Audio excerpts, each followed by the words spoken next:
Ada kawan di Madinah, uangnya dibalikin. Nah ini, uang kamu ya, 40.000 rial.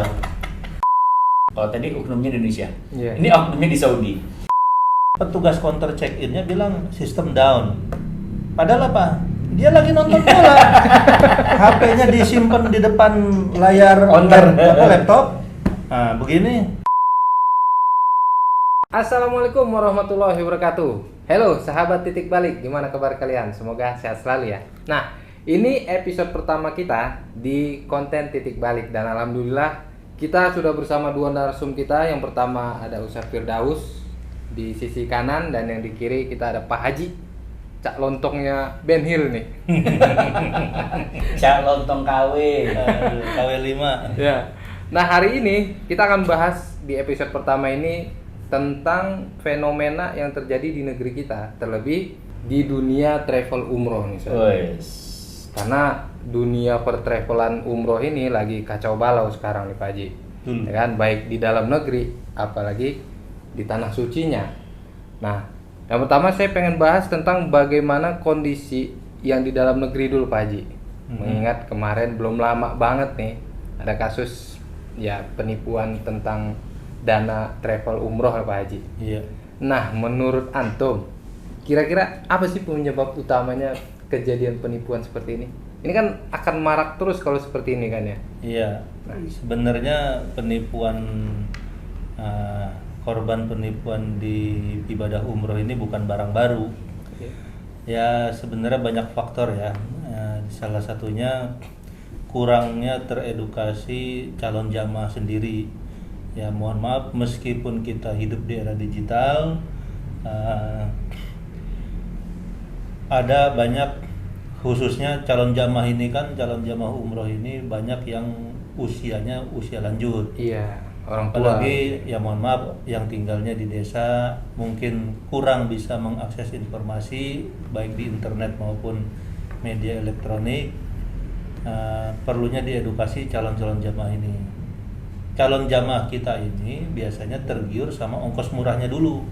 Oh, biaya murah, Biaya tergiur murah, dengan ya. biaya murah umroh ini. Iya, ada yang kan beberapa tahun yang lalu lah pernah muncul kan suatu kasus yang ramai itu. Iya. Karena tergiur dengan ongkos yang murah, seharga sepeda motor mungkin, akhirnya tergiur, meskipun pada waktu itu Kementerian Agama sudah bilang batas minimum ongkos umroh itu sekian puluh juta. Iya. Nah, cuma informasi ini kurang terserap oleh masyarakat, khususnya yang tinggal di desa gitu kan. Karena melihat banyak korbannya ini, ada yang dari petani, dari orang yang mengumpulkan uang, yang orang-orang desa hasil kebunnya, hasil pertanian, hasil tambaknya gitu kan. Yeah. Dia nabung, akhirnya tergiur dengan ongkos yang murah, nggak taunya kecele gitu.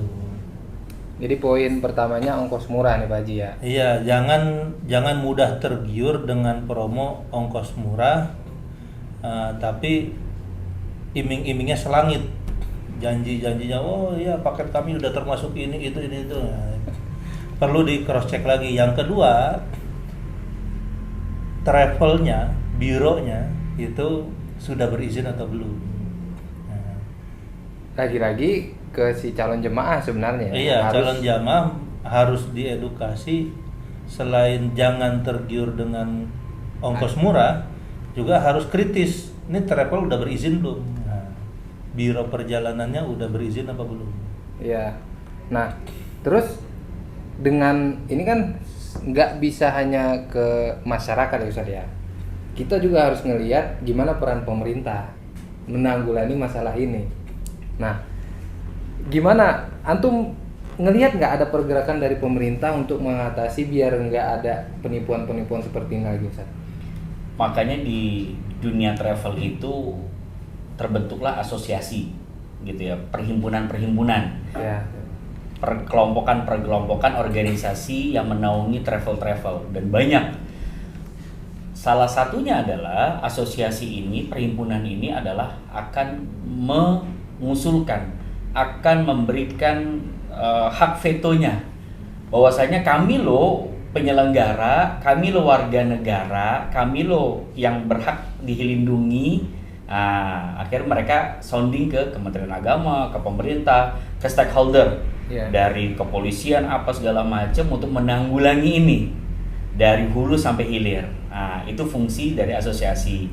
Yang kedua, akhirnya disitulah pergerakan pemerintah terjadi. Akhirnya pemerintah ada kampanye namanya 5P, pasti izinnya, pasti tiketnya, pasti hotel, kayak gitu-gitu. Pemerintah membuat kampanye-kampanye. Lagi tadi seperti Cak Lontong bilang, bahwasannya edukasi ini nggak nyampe ke grassroots, nggak sampai ke akar rumputnya. Lagi-lagi teknologi belum nyampe ke sana. Karena memang yang kami lakukan, yang kami rasakan juga, jamaah kita itu biasanya yang lansia. Yang kedua, yang mereka mohon maaf nggak punya sosial media, nggak punya gadget gitu. Yang dia ngelihat siapa yang nawarin, siapa yang bawa, itu figurnya. Padahal ya lagi-lagi yang ngebawa, yang nawarin adalah oknum-oknum yang nggak bertanggung jawab. Saya yakin sih dari pemerintah sih udah banyak lah ya cara-cara penanggulangan, tapi memang hebatnya oknum. Berarti memang oknum ini pinter cari celah saja ya? Betul. Jadi kalau ditanya ada nggak izinnya? Ada izinnya. Dia ngecatut izin A, ngecatut izin B, segala macam. Intinya dunia perumrohan ini cuannya luar biasa. Kelipatannya itu gampang dapatnya, ngelipatnya gampang. Satu orang 2 juta, 3 juta, kali 10 sudah 30 juta. Tergiurnya seperti itu. Jadi akan terus lahir oknum-oknum baru di dunia pertravelan, di dunia umroh dan seterusnya. Berarti memang yang paling harus kita edukasi adalah masyarakat juga saja. Betul. Karena memang oknum-oknum ini akan terus lahir saja. Betul. Ya, ditangkap satu, lahir lagi 1000. Dan mereka ngincernya masyarakat di pedalaman. Betul. Yang low education-nya kurang, penyampaiannya. Yang kedua, ada tameng, mohon maaf, ajengan-ajengan para kiai, para yang memang tokoh-tokoh ini tergiur hanya bisnis oriented saja, tidak sampai bab tentang pertanggungjawabannya nanti di akhirat dan seterusnya. Karena bisnis itu bukan hanya untuk rugi, tapi bisnis itu adalah surga dan neraka. Masya Allah. Itu kayak kenal tagline itu. Nah, sekarang kita ke tanah sucinya nih. Ya, siap. Dan ini lagi bener-bener kredit banget kayaknya ya. Aneh lihat di IG, di TikTok itu bener-bener kredit. Banyak jemaah terlantar di depan hotel. Anda nggak tahu apakah itu di Madinah atau di Mekahnya saja. Nah, kira-kira ini gimana nih, Sa? Kejadian di sana? Mungkin antum yang berapa bulan yang lalu habis pulang, atau Ya. Cak Lontong yang baru banget pulang? Baru gitu? pulang, betul. Oh iya, Cak Lontong baru banget dari sana nih. Gimana, Pak Haji? Ya, banyak faktor ya. Satu, high seasonnya ini musim dinginnya mundur. Biasanya? Jadi, high season di umroh itu Desember, Januari sampai Februari lah. Nah, ini musim dinginnya mundur, harusnya Desember udah masuk musim dingin. Ini musim dinginnya mundur. Jadi negara-negara, orang-orang dari negara-negara tetangganya Saudi yang di Jazirah Arab sana, ya seperti orang dari Aljazair, Mesir, Irak, bahkan Iran sekarang banyak masuk. Jadi setelah mereka putus hubungan diplomatik dan akhirnya nyambung lagi setelah didamaikan oleh Cina, Xi Jinping, akhirnya banyak dibuka kembali jamaah umroh dari Iran. Jadi orang-orang ini masuk ke sana tambah penuh, sedangkan kapasitas hotel khususnya di Madinah itu terbatas. Kalau di Mekah masih banyak hotelnya, nggak hanya sekitaran Haram, ada di Mahbas Jin, ada di sekitaran Kuday. Walaupun memang harus pakai shuttle bus, tapi ada hotelnya. Karena Mekah itu menjadi sentral untuk ibadah haji. Jadi Mekah itu lebih prepare. Hotelnya walaupun jauh, tapi tetap ada transportasinya. Yang delalah, yang repot ini adalah Madinah. Madinah itu hanya lingkupnya adalah sekitar Masjid Nabawi. Di luar itu ya nggak ada. Berarti bisa kita bilang pengelola di Madinahnya betul nih kurang prepare. Karena apa? Madinah itu menjadi the second haram. Maksudnya apa? Ibadah inti umroh dan haji itu ada di Mekah. Madinah itu adalah ibadah-ibadah sunnah yang memang sifatnya hanya ziarah, yang tidak mengantisipasi membludaknya jamaah. Yang terjadi chaos itu, crowdednya itu adalah di Madinah karena keterbatasan hotel. Kalaupun yang paling jauh tidak ada akomodasi transportasi yang siap, yang prepare, yang proper. Jadi sekalipun jauh masih bisa jalan kaki, dan itu sudah habis semua. Secara recordnya itu semuanya sudah habis. Yang kedua, ada lagi bahasanya oknum. Kalau tadi oknumnya Indonesia, ini oknumnya di Saudi. Jadi teman-teman titik balik itu harus paham bahwasanya Allah ciptakan Abu Bakar di Mekah. Di Mekah itu Allah ciptakan manusia namanya Abu Bakar, orang yang paling mulia, sahabatnya Nabi, mertuanya Nabi, penggantinya Nabi setelah Nabi wafat. Tapi catat juga baik-baik, di Mekah itu Allah ciptakan yang namanya Abu Lahab sama Abu Jahal. Gitu. Maksudnya apa? Dari kota suci itu lahir dua orang yang berbeda. Maksudnya apa? Jangan berpikir, ya masa sih di tanah suci nipu, ya masa sih di tanah suci bohong. Ya begitulah Allah ciptakan kebaikan dan keburukan. Jadi oknum-oknum tadi bahasanya adalah mereka yang udah nerima DP, harusnya kan akadnya down payment itu dalam syariat, dalam bab manapun ya sudah itu mengikat. Nah tapi ente bayar DP sama Ane 1.000, Jiheri tiba-tiba Ane 1.500, ya udah deh 1.500 aja nih kasih, Ane balikin, dilepas itu hotel. Itu yang bikin ada yang mendapatkan keuntungan dari situasi kiosnya ini. Itu oknum-oknum itu ngambil situasinya, wah luar biasa. Itu berlipat-lipat keuntungan. Jadi antum booking dari jauh-jauh hari, ya kan? Sudah ada namanya letter of confirmation di hotel tuh, bookingan antum. Tahu-tahu ada orang berani bayar, datang on the spot, berani bayar lebih, ya udah dikasih. Ini oknum hotelnya bermain juga nih, yang punya hotel atau apa? Bahasanya Anda masih di bandara atau di atas pesawat. Yang ini udah di depan kamar, udah di depan hotel ini dia mbak. Anda mau landing mau masuk hotel situ, tiba-tiba yang on the spot tiba-tiba langsung bayar lebih berlipat-lipat diambil. Anda landing harusnya masuk hotel ke situ, udah diambil orang. Itu dibayar yang slot yang udah di booking orang. Itu oknumnya. Dan itu oknumnya itu mohon maaf lahir batin, pada akhirnya semua saling cuci tangan. Pihak hotel melepas tapi lewat perantara. Perantaranya ini broker, perantaranya ini gaib, perantara ini nggak bisa kelacak. Gitu. Jadi kalau kita mau komplain, Anda nggak tahu apa-apa. Pihak hotelnya cuci tangan. Nah, yang bermain ini si brokernya ini. Ngeri. Peristiwa ini itu pengulangan dari 2022-2023. Ya, pernah terjadi juga. Cuma bedanya waktu itu ketolong ada Piala Dunia di Qatar. Berarti isu ini nggak begitu keangkat? Apa gimana? Enggak, situasinya sama, padatnya sama. Iya. Harga hotel melambung, ada yang dikalahkan, bookingan orang yang udah masuk dikalahkan sama orang yang datang belakangan karena berani bayar lebih mahal. Saya pernah ngalamin 2023 itu ada kawan di Madinah, uangnya dibalikin. Nah ini uang kamu ya, 40.000 rial.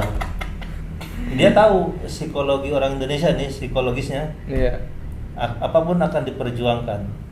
Ente kalau masih mau di hotel ini, mau nginap di sini, tambah uangnya. Ngeri. Kalau nggak mau, ya sudah ini uangmu saya balikin. Nah itu 2022 akhir ke 2023 awal ini ketolong ada Piala Dunia. Jadi negara-negara tetangganya Saudi, orang-orangnya kan libur juga akhir tahun. Iya. Pengen umroh, tapi konsentrasinya terpecah. Ada Piala Dunia.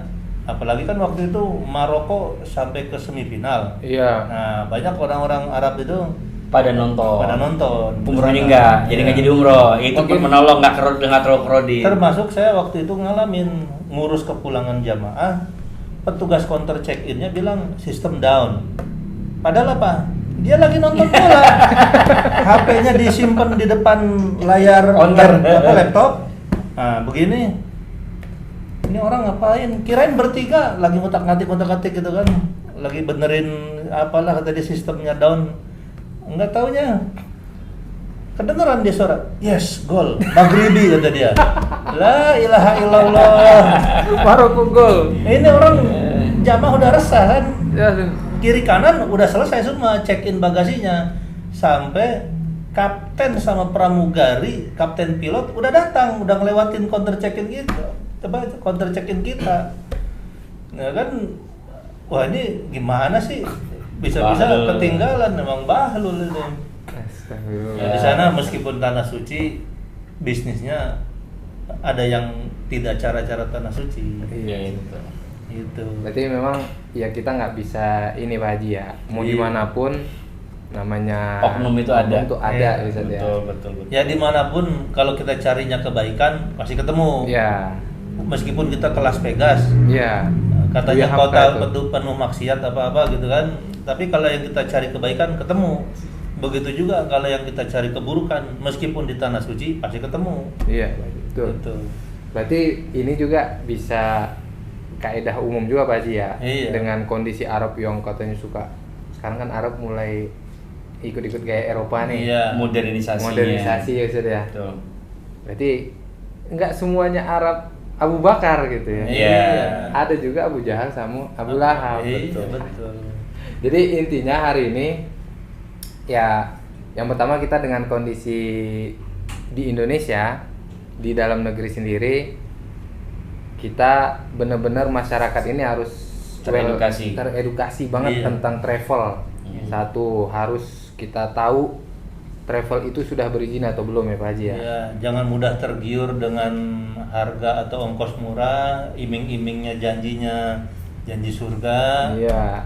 Perlu harus kritis juga sebagai calon jamaah. Iya. Terus yang kedua, masalah di tanah suci itu memang susah terelakkan ya.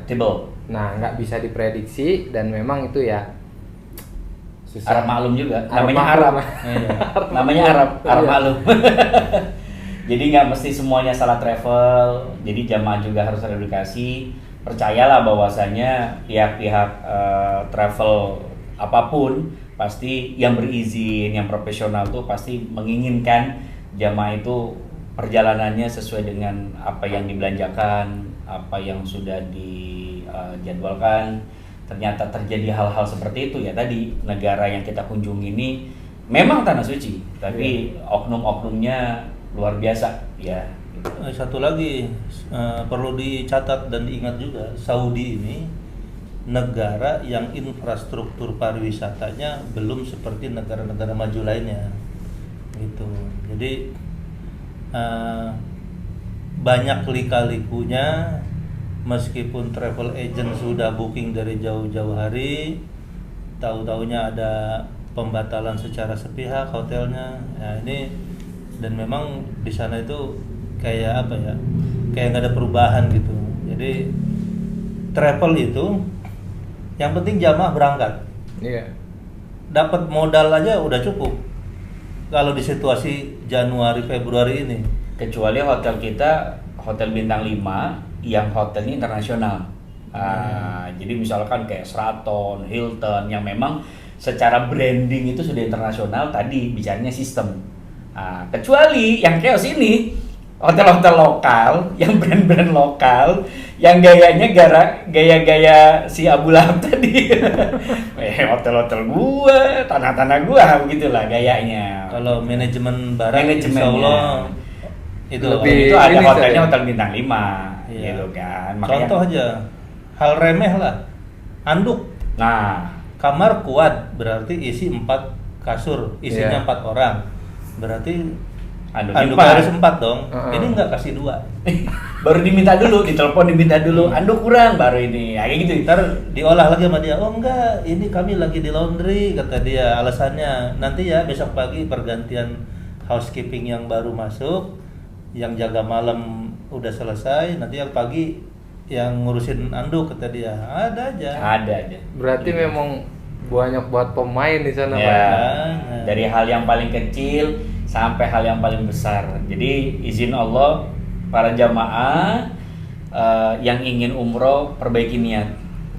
Yang pelaku bisnisnya juga sama, berbaiki niat juga, karena bisnis ini bukan hanya urusan cuan, gitu ya. Bagi para jamaah jangan jangan dipikirkan, jangan dibandingkan kualitas hotel bintang 3 di sana dengan bintang 3 di Indonesia. Bukan berarti nggak sesuai dengan ongkos yang dikeluarkan, bukan. Jadi memang di sana kan masuk keluarnya orang di hotel ini kan tiap hari kan ada aja, cepat gitu kan.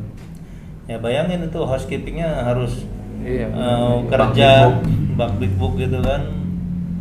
Jadi buat jamaah yang pernah merasakan hotel bintang 3 di Indonesia terus membandingkan dengan kualitas di sana, ya mohon maaf jauh. Bintang 4 ini juga sama. Ya, apalagi tadi brand-brand lokal ya. Bintang 4 tapi hotelnya hotel lokal.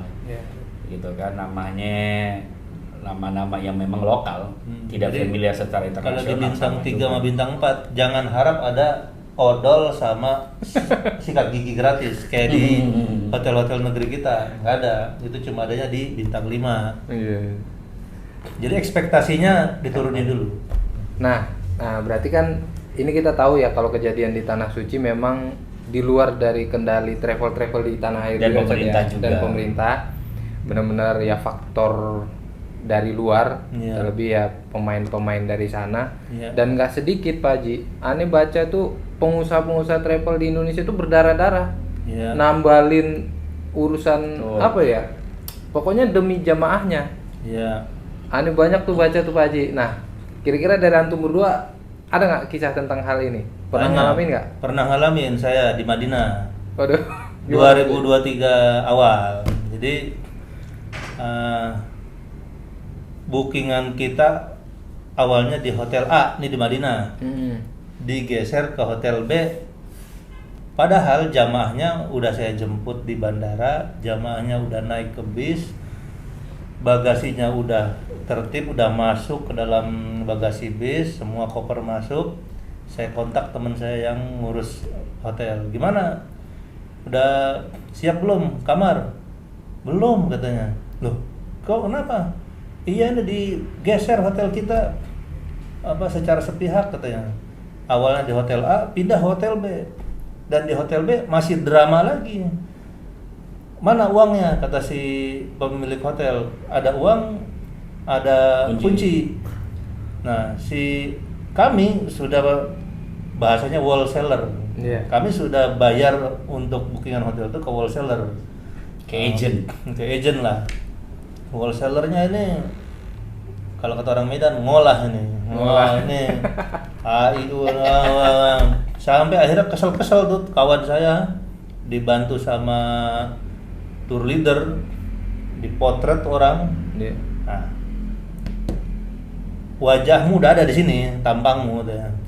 Kalau nggak dapat hotel nih hari, kami laporin kamu ke Kementerian Haji dan Umroh sama ke polisi. Iya, tenang katanya. Nanti saya pasti dapat ini. Dia nego sama pemilik hotel, akhirnya dapat itu. Ya bayangin, itu jamaah udah jalan dari Bandara Madinah ke hotel di sekitar Masjid Nabawi, itu dekat, setengah jam nyampe.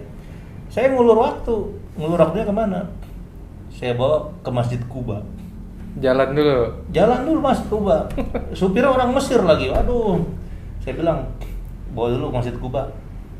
Gimana ini? Ini nggak sesuai dengan rencana perjalanan ini. Udah, bawa dulu. Ntar uang injek gasnya saya tambahin. Oh iya, oke kalau begitu. Padahal 2 hari kemudian jamaah ke Kuba lagi, kan City Tour Madinah. Salah satu tujuannya ke Kuba.